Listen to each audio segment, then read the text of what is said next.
ہم آج کے کلام کے لیے، آج کی انجیل کی خدمت کے لیے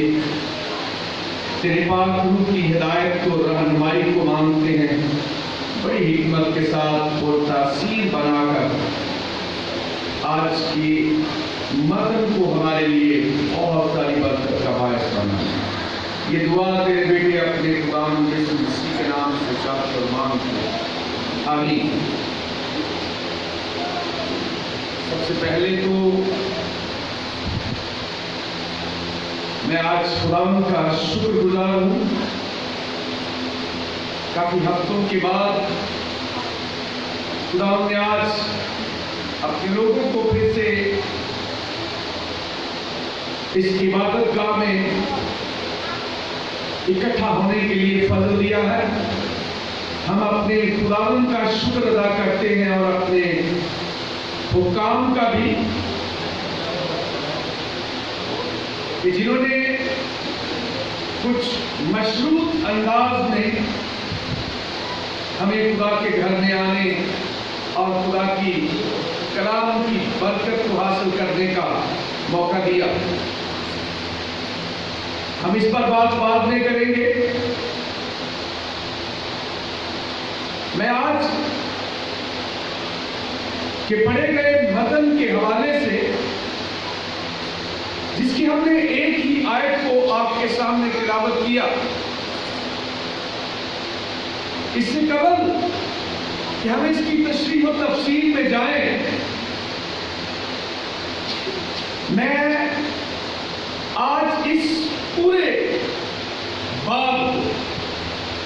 اس زبور 136 کو، بے شک ہم نے ایک آیت کی تلاوت کی، لیکن ہم اس پورے زبور کو سیکھنے کی کوشش کریں گے۔